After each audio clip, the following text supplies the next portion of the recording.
Class 10th वालों, आपकी book NCERT की एक्सरसाइज 3.2 के कुछ क्वेश्चंस हमने पहले वीडियो में पढ़ लिए हैं। अभी हम इस वीडियो में क्वेश्चन 4, 5th, 6th, 7th इन सभी को कवर करेंगे।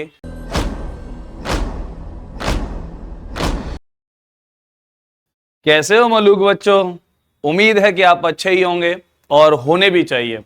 आज की इस वीडियो में हमारा टॉपिक वही है, linear equation into variables.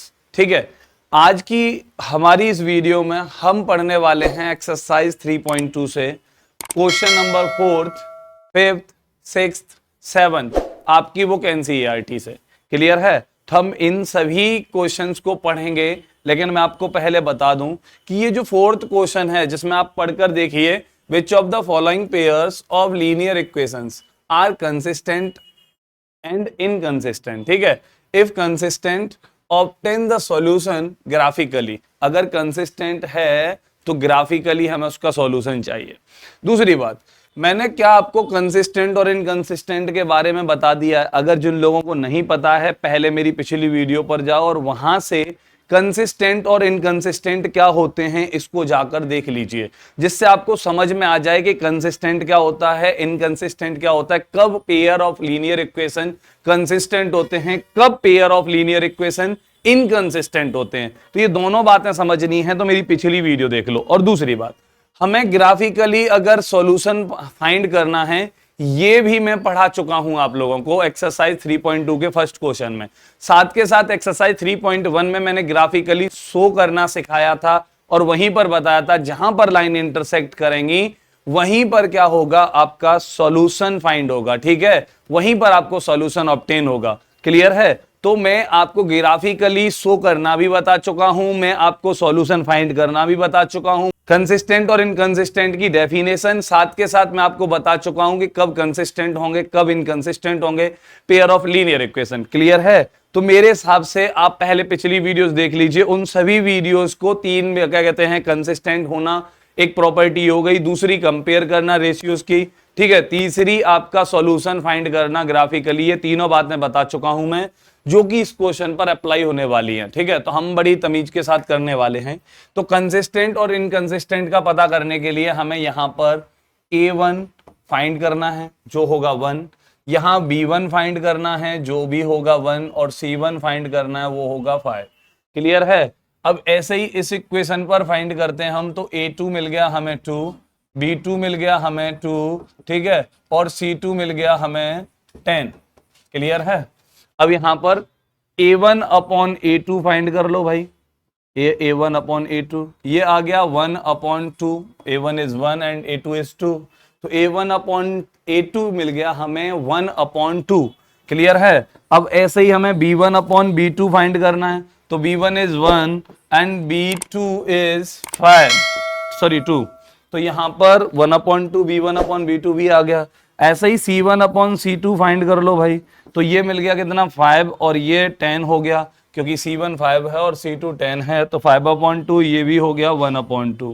Clear है? अब मुझे बताइए A1 upon A2 equals to B1 upon B2, ठीक है, equals to C1 upon C2। अगर ये तीनों इक्वल हैं तो लाइन कैसी होंगी? तो लाइन होंगी कोइंसिडेंट। कैसी होंगी? कोइंसिडेंट होंगी। और अगर कोइंसिडेंट होंगी तो एक दूसरे को ओवरलैप करेगी, और अगर एक दूसरे को ओवरलैप करेंगी तो यहां पर होंगे इनफिनिटी सॉल्यूशन। कितने सॉल्यूशन होंगे भाई?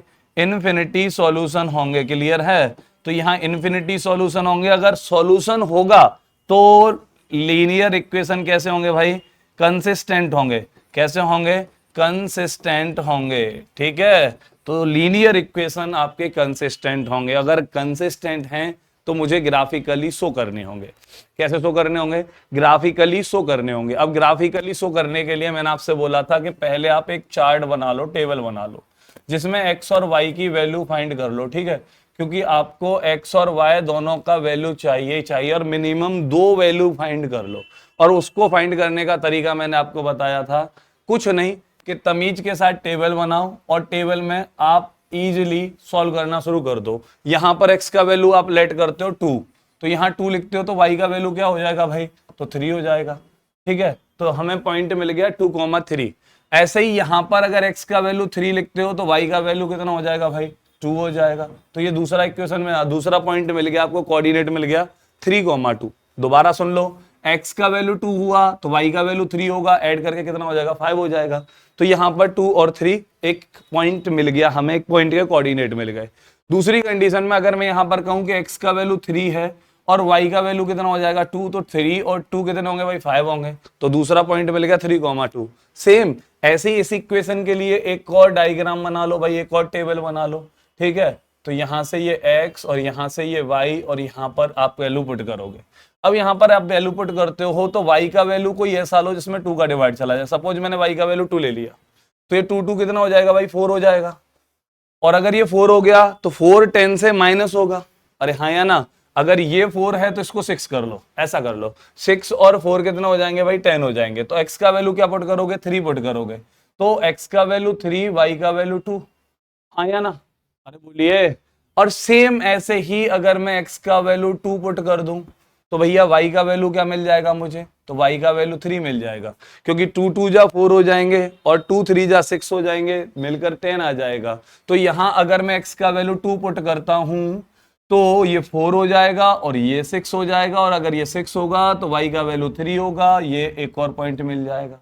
अब यहां पर आप एक ग्राफ ड्रॉ कर लो भैया, ऐसे ही इज्जत के साथ, क्योंकि आप तो ऐसे ही करोगे, बेसिकली आपके पास ग्राफ होगा, उस ग्राफ पर सारी चीजें ड्रॉ होंगी, ठीक है। तो आप यहां से भी, तो ये ओरिजिन हो गया, ये x एक्सिस हो गया, ये x डैश हो गया, ये y एक्सिस हो गया, ये y डैश हो गया।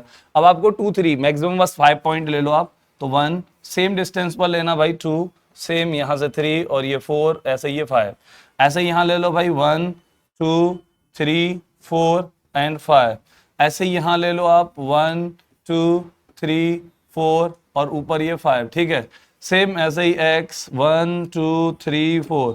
अब वैल्यू पुट करना शुरू कर दो। तो हम पहले इस वाली लाइन को इंडिकेट करते हैं, शो करते हैं, ड्रॉ करते हैं आपके ग्राफ पर। तो 2,3 2x है यहां रहा और y3 यहां रहा, तो इन दोनों के सामने ये वाला पॉइंट रहा होगा, ठीक है। अब x कितना भैया 3, तो x3 ये रहा, और y कितना 2, तो y2 ये रहा। अब इन दोनों के सामने ये वाला पॉइंट रहा होगा, ठीक है। तो यहां पर भी यही पॉइंट है। अब इसको हमने लाइन को ड्रॉ कर दिया, और अगर लाइन को ड्रॉ कर दिया तो ये लाइन हो गई तुम्हारी क्या, ये इधर जा रही है और ये इधर जा रही है, ये लाइन हो गई x plus Y equals to 5, ठीक है। अब इस लाइन के लिए हम पॉइंट्स को ड्रॉ करते हैं, तो इस लाइन के लिए पॉइंट्स हमें क्या दिख रहे हैं भाई, 3,2 दिख रहा है, तो ये 3,2 ही तो था, अरे हाँ या ना। और ये क्या है 2,3, तो ये भी 2,3, तो दोनों पॉइंट सेम हैं, और अगर सेम है तो दूसरी लाइन भी यहीं पर ड्रॉ होगी, और दूसरी लाइन भी अगर यहीं पर ड्रॉ होगी तो ये दूसरी लाइन हो गई आपकी क्या, 2x plus 2y equals to 10। तो इससे क्या पता चलता है कि both the lines overlapping each other, तो दोनों लाइन एक दूसरे को ओवरलैप कर रही हैं, और अगर ओवरलैप कर रही हैं तो दोनों की दोनों लाइन इन्फिनिटी सॉल्यूशन शो करेंगी। कैसे सॉल्यूशन शो करेंगी, इन्फिनिटी सॉल्यूशन शो करेंगी। तो भाई यहां पर इन्फिनिटी पॉसिबल सॉल्यूशन होंगे, ठीक है, ठीक। तो यहां इन्फिनिटी सॉल्यूशन होंगे क्योंकि दोनों लाइन एक दूसरे को ओवरलैप कर रही हैं। ये बात समझ में आ गई होगी। तो अब देखो इधर इसको सॉल्व करने का तरीका हमने क्या क्या किया, थोड़ा सा अब इसको रिवाइंड करते हैं। हमने पहले कंसिस्टेंट और इनकंसिस्टेंट पहचानने के लिए पिछली वीडियो वाला काम किया कि a1 upon a2, b1 upon b2, c1 upon c2 ये फाइंड किए, ये सेम आए तो इन्फिनिटी सॉल्यूशन हुए। क्योंकि a1 upon a2 equal b1 upon b2 equal c1 upon c2 होगा तो लाइन कॉन्सिडेंट होंगी, मतलब एक दूसरे को ओवरलैप करेंगी, ठीक है। और अगर लाइन कॉन्सिडेंट होंगी तो वहां इन्फिनिटी सॉल्यूशन होंगे, और अगर सॉल्यूशन होगा तो कंसिस्टेंट होंगे, सॉल्यूशन होगा तो कंसिस्टेंट होंगे। सिंपल सा फंडा ये है। दूसरी बात, हमने फिर ग्राफिकली शो करने के लिए ग्राफ का सहारा लिया। वहां पर हमने पहले इस x के पॉइंट्स निकाले जो मैं 3.1 एक्सरसाइज में बता चुका हूं, तो जाइए लिंक डिस्क्रिप्शन में है, 3.1 एक्सरसाइज का वीडियो देखिए, उससे आपको ग्राफिकली ये टेबल बनाना समझ में आएगा। दूसरी बात, बनाने का बेहतर तरीका होता है कि आप यहां पर x का वैल्यू जो भी लेट कर रहे हो, y का वैल्यू ऐसा होना चाहिए, क्योंकि अगर x का भी इंटीजर है तो y का भी इंटीजर पॉसिबल रखो, जिससे आपको ड्रॉ करने में कोई तकलीफ ना हो। अब ये आपको सोचना पड़ेगा, और सोचने का बेहतर तरीका बताता हूं मैं कि कोई भी 2 डिजिट्स का सम 5 होता है, तो आप 1 और 4 ले सकते हो, 2 और 3 ले सकते हो, आप यहाँ पर कितना 3 और 2 ले सकते हो, आप यहाँ पर 4 और 1 ले सकते हो, आप यहाँ पर 0 और 5 ले सकते हो, ये सारे पॉइंट्स ले सकते हो। और देखिए ये सब शो होंगे अगर आप लाइन प्रॉपर ड्रॉ करोगे तो। क्लियर है? तो दोनों लाइन, अब सेम ऐसे ही इस लाइन के लिए हमने दूसरा टेबल बनाया, उनको ग्राफ पर ड्रॉ किया पॉइंट्स के कोऑर्डिनेट्स को, वहां से हमने लाइन ड्रॉ कर दी, और लाइन ड्रॉ की तो दोनों लाइन ओवरलैप कर रही थी, बिकॉज यहां पर कोऑर्डिनेट और यहां पर कोऑर्डिनेट सेम ही थे, तो सेम ही थे, तो भाई उन्हीं पॉइंट्स पर तो लाइन होकर जाएगी, तो भैया ओवरलैप करेगी करेगी, और करेगी तो इन्फिनिटी सॉल्यूशन होगा। इतनी सी बात थी इस क्वेश्चन के लिए। ठीक है, तो ये तीनों बातें हमें आती हैं, कंसिस्टेंट इनकंसिस्टेंट फाइंड करना हमें आता है, ये ग्राफ पर शो करना हमें आता है, और ये मैं पहले भी पढ़ा चुका हूं, ये कुछ मेरे लिए नया नहीं है और ना ही आपके लिए नया है। लेकिन अगर जिन लोगों के लिए नया है तो मेरी पिछली वीडियोस 3.1 एक्सरसाइज से देख लें। ठीक है, अब देखिए हमारा अगला क्वेश्चन जो है हम इसको देखते हैं, और यहां पर भी सेम वही है। तो मैं क्या करता हूं कि पहले a1 a2 फाइंड कर लेते हैं भाई, a1 b1 इनके कोफिशिएंट्स फाइंड कर लेते हैं। तो a1 का वैल्यू कितना होगा बच्चा? 1 होगा। b1 का वैल्यू कितना होगा यहाँ पर? तो -1 होगा, क्योंकि b1 is coefficient of y, तो y का कोफिशिएंट कौन है? -1 है। और यहाँ से c1 का वैल्यू कितना होगा भाई? 8 होगा। तो ये हो गए फाइंड। अब यहीं से a1 a2 b1 b2 ये फाइंड कर लो भाई। तो a2 b2 c2 फाइंड करने के लिए हम क्या करेंगे? तो a2 हो जाएगा 3, b2 हो जाएगा आपका -3 एंड c2 हो जाएगा 16। क्लियर है? अब यहाँ पर आप रेशियो फाइंड कर लो। तो a1 अपॉन a2 ये कितना होगा भाई? 1/3। ठीक है, क्योंकि a2 3 है और a1 1 है। यहां से b1 अपॉन b2 फाइंड कर लो, तो ये हो जाएगा b1 is -1 and b2 is -3। ठीक है, तो हो गया 1/3। अब same c1 upon c2 find कर लो, तो c1 is 8 and c2 is 16, it will be 1/2।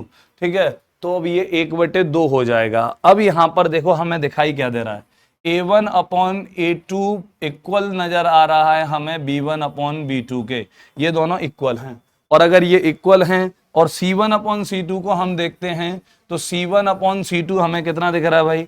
2 नजर आ रहा है। तो c1 अपॉन c2 हमें 1/2 नजर आ रहा है, जो इनके इक्वल नहीं है। तो c1 upon c2 is not equal to b1 upon b2। तो अगर ये कोफिशिएंट इक्वल हैं, a1 upon a2 b1 upon b2 वाले कोफिशिएंट इक्वल हों, लेकिन कांस्टेंट टर्म के रेशियो के इक्वल ना हो, उस केस में ये होते हैं पैरेलल। कैसी लाइन होती हैं? पैरेलल लाइन होती हैं आपकी। ठीक है, और अगर ये पैरेलल होती हैं तो उस केस में कोई भी सॉल्यूशन नहीं होगा, और नो सॉल्यूशन होगा भैया उस केस में। तो पैरेलल के केस में कोई भी सॉल्यूशन नहीं होगा, और जब नो सॉल्यूशन होगा तो लाइन इनकंसिस्टेंट होंगी। लाइन कैसी होंगी भाई? इनकंसिस्टेंट होंगी। ठीक है, और अगर इनकंसिस्टेंट हैं तो हमें ग्राफ पर सॉल्यूशन फाइंड करने की जरूरत है ही नहीं, क्योंकि सॉल्यूशन होगा ही नहीं, और सॉल्यूशन नहीं होगा तो ग्राफ पर नहीं शो कर पाओगे। तो उम्मीद है कि ये भी समझ में आ गया होगा, और ये कुछ नया नहीं था, हम पिछली वीडियो में पढ़ चुके थे। क्लियर है? तो स्क्रीनशॉट लेना है, ले लो प्यारे बच्चों। अगला क्वेश्चन देख लेते हैं भाई। अब हम अगला क्वेश्चन जो है वो क्वेश्चन 4 का थर्ड पार्ट है। ठीक है, यहां पर भी वही है, सेम कंसिस्टेंट इनकंसिस्टेंट फाइंड करना है, उसके बाद अगर कंसिस्टेंट है तो सॉल्यूशन फाइंड करना है ग्राफिकली। देन इस क्वेश्चन को आप सॉल्व कर लोगे, और सॉल्व करके मुझे कमेंट में लिखकर बताइएगा कि सर ये क्वेश्चन कंसिस्टेंट था या नहीं था। ठीक है, तो कमेंट जरूर कीजिएगा, क्योंकि मुझे भी समझ में आए कि आपने मेरा वीडियो देखा, आपको मैं समझा पाया, आपको मैं सिखा पाया, तो इससे मैं आपके लिए और काम करता रहूं। तो हमारा अगला क्वेश्चन क्या है? अब देखिए यहां 5th क्वेश्चन में क्या बोलता है ये? तो ये बोलता है हुज लेंथ, ठीक है, is 4 metre more than its width. ठीक है, तो अब रेक्टेंगुलर एक गार्डन है, उसकी जो लेंथ है वो विड्थ से 4 मीटर अबव है। ठीक है, ज्यादा है भाई। तो यहां पर आप फर्स्ट इक्वेशन लिख सकते हो, L equals to B plus 4। This one is first equation, या आप इसको और सॉल्व कर सकते हो। क्या भाई? बोल सकते हो L minus B equals to 4। This one is first equation. तो भाई ये हो गई आपकी फर्स्ट कंडीशन। ठीक है, तो फर्स्ट कंडीशन के अकॉर्डिंग लेंथ जो है वो विड्थ से 4 मीटर ज्यादा है। ठीक है, अब सेकेंड कंडीशन पर बात करते हैं। तो सेकेंड कंडीशन में क्या बोलता है? Half of the perimeters of a rectangular garden is 36 metre. तो भाई रेक्टेंगुलर गार्डन का जो पेरीमीटर है, हाफ ऑफ पेरीमीटर है, वो 36 मीटर है। क्लियर है? अब इसका हाफ ऑफ पेरीमीटर क्या होता है? तो पेरीमीटर होता है मेरे हिसाब से, पेरीमीटर क्या होता है रेक्टेंगुलर गार्डन का? 2l plus B.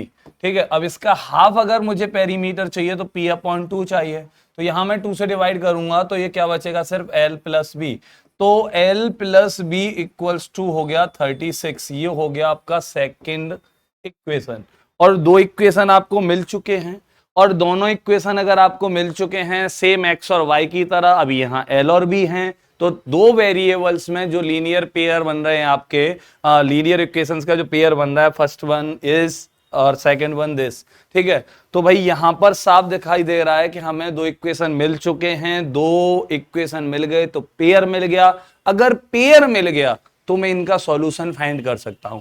और अभी आप बोलोगे कि सब्स्टिट्यूशन मेथड लगा दें या एलिमिनेशन मेथड लगा दें, भाई अभी नहीं लगेगा। अभी जो एक्सरसाइज चल रही है वो सॉल्यूशन फाइंड करने का एक ही सिंपल तरीका है, ग्राफिकली। ठीक है, तो ग्राफिकली सॉल्यूशन हम फाइंड पिछले क्वेश्चन पर भी कर चुके हैं और इससे पहले वीडियो में भी कर चुके हैं, क्योंकि हम ग्राफ पर इनको शो करेंगे, जहां पर लाइन एक दूसरे को इंटरसेक्ट करेंगे उसी पॉइंट के कोऑर्डिनेट क्या होंगे? सॉल्यूशन होंगे। ठीक है, तो उम्मीद है कि दोनों इक्वेशन आपके सामने हैं और आप ग्राफिकली करके इनके सॉल्यूशंस मुझे कमेंट में लिखकर जरूर देंगे। ठीक है, तो सॉल्यूशन जरूर कमेंट कर दीजिएगा भाई साहब। ठीक है, कमेंट जरूर कर दीजिएगा। क्लियर है? तो इतनी सी बात समझ में आ गई। तो मैंने पहले इक्वेशन बनाना बता दिया आपको, बड़ी तमीज के साथ पढ़ना होता है। इक्वेशन बनाना भी एक कला है, क्योंकि इक्वेशन हर किसी से नहीं बनाए जाते। स्टूडेंट्स की मोस्ट मतलब ज्यादा से ज्यादा बड़ी से बड़ी भाई परेशानी जो होती है ना, वो यही होती है कि हर बच्चा इक्वेशन नहीं बना पाता। तो देखो तमीज से पढ़ो, half of the perimeter of rectangular, यहां कोमा आ गया, इसने बता दिया हमें कि लाइन अब जो है वो दूसरी कोई शुरू हो गई, whose length is 4 metre more than its width. ठीक है, मतलब उसकी लेंथ जो है 4 मीटर मोर है किससे? विड्थ से। तो भाई हमने पहला इक्वेशन बना दिया कि लेंथ विड्थ से 4 मीटर मोर है। ठीक है, यहां से इक्वेशन बन गया इज 36 मीटर। अब व्हाट इज 36 मीटर? तो सेम यहां से स्टार्टिंग से फिर उसको कनेक्ट करेंगे हम, तो half of the perimeter of rectangular garden is 36 metre. तो 36 मीटर क्या है भाई? हाफ ऑफ दी पेरीमीटर है, और पेरीमीटर क्या होता है? 2l plus B, 2 whole l plus B. ठीक है, यही तो होता है। अब हाफ ऑफ दी पेरीमीटर क्या होगा? 2 का डिवाइड कर दो, this is l plus B. अब l plus B equals to उसमें कितना दे रखा है? 36 मीटर दे रखा है।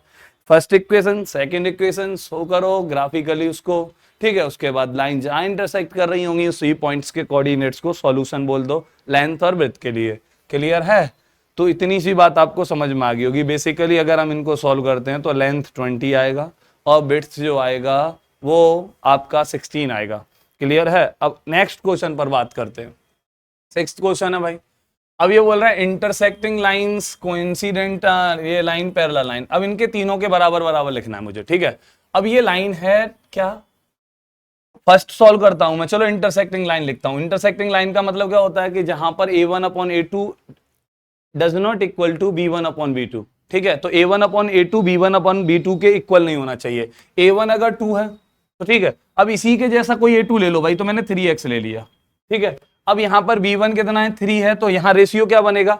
2 रेशियो 3 तो ही बनेगा, या 2 अपॉन 3 तो ही बनेगा भाई। a1 अपॉन a2 क्या बनेगा? 2 अपॉन 3। तो b1 अपॉन b2 क्या होना चाहिए? 2 अपॉन 3 नहीं होना चाहिए। अब यहां पर b1 कितना है? 3, तो भैया यहां 2 ले लो। ठीक है, अब ये हो गया 3/2 और ये हो गया 2/3। ठीक है, तो दोनों अलग अलग हो गए, और हो गए तो सिंपल सी बात है कि वो इंटरसेक्टिंग लाइन होंगी। अब आप -8 ऐसे कुछ भी लिख सकते हो, -9 इक्वल्स टू 0। ठीक है, ये बन गया आपका इंटरसेक्टिंग लाइन। कौन सी लाइन बन गई भाई? ये हो गई इंटरसेक्टिंग लाइन इसके जैसी। ठीक है, अब यहां पर सेम दूसरी कंडीशन हम शो करते हैं, तो भाई पैरेलल वाला लिखना है मुझे। ठीक है, तो चलो पैरेलल लिखते हैं। पैरेलल के केस में क्या होता है? a1 upon a2 equal to b1 upon b2। तो a1 का डबल कर दो, b1 का डबल कर दो, जिससे क्या हो जाएगा? a1 अपॉन a2 का रेशियो सेम आ जाएगा। डबल कर दो, थ्राइस कर दो, मतलब दोनों में सेम नंबर से मल्टीप्लाई करके यहां लिख दो।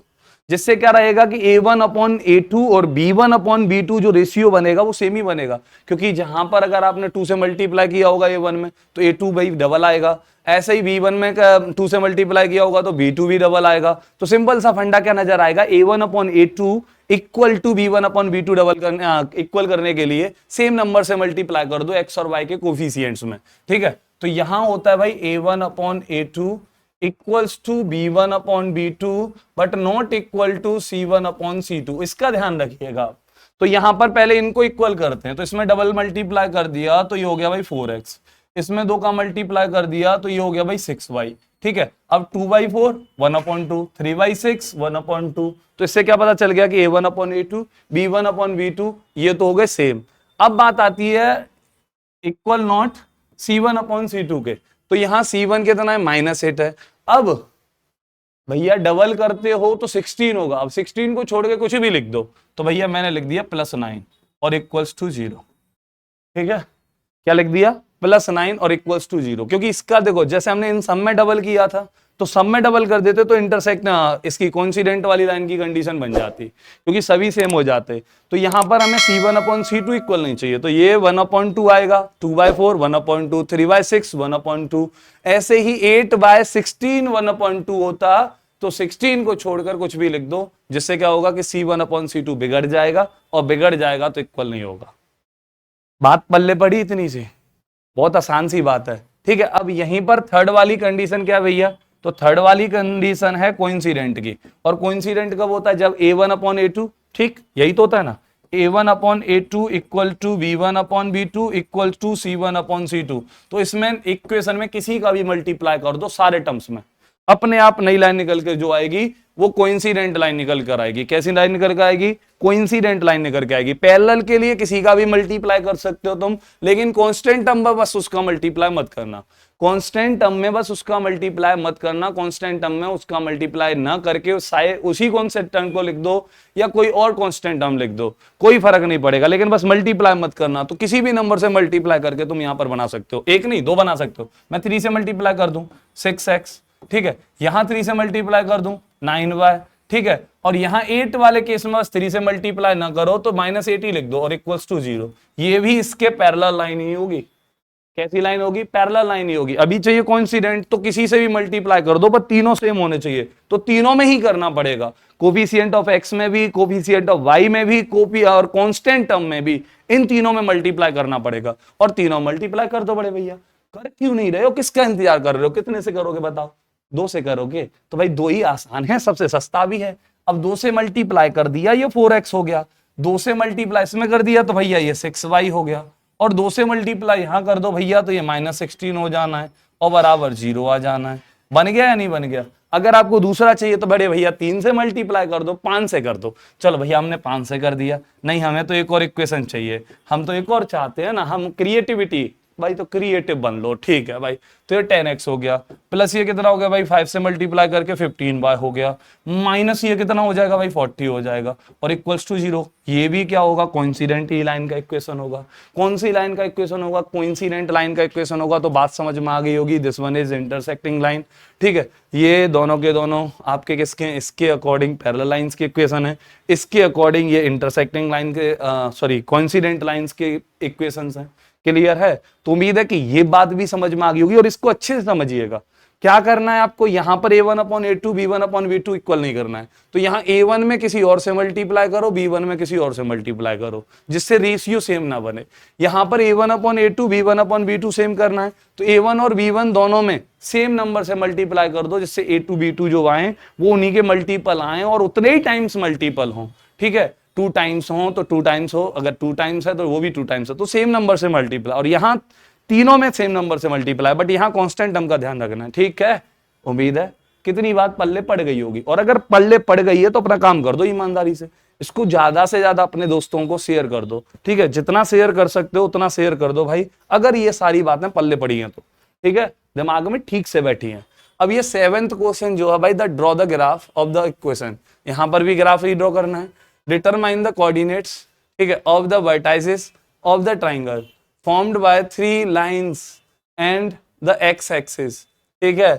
The shade of the triangle region. देखो भाई, दो इक्वेशन तो तुम्हारे पास ये हैं, इन दोनों को ड्रॉ कर दीजिएगा। सपोज करो कि ये एक्स एक्सिस है और एक पहली लाइन का इक्वेशन ऐसे गया और दूसरी लाइन का इक्वेशन ऐसे गया, ठीक है। अब यहां पर एक पॉइंट हुआ, एक पॉइंट यहां हुआ, और तीसरी लाइन क्या है, देखो उसने बोला दीज लाइंस और these lines and x axis, ठीक है। तो एक्स एक्सिस के साथ ये लाइंस, तो भैया तीन लाइन, क्योंकि x axis is also line, तो एक्स एक्सिस अगर लाइन है पहले से ही और दो लाइन ये ड्रॉ होंगी तो एक ट्राइंगल ड्रॉ हो जाएगा, क्योंकि ये इंटरसेक्ट करेंगे एक दूसरे को।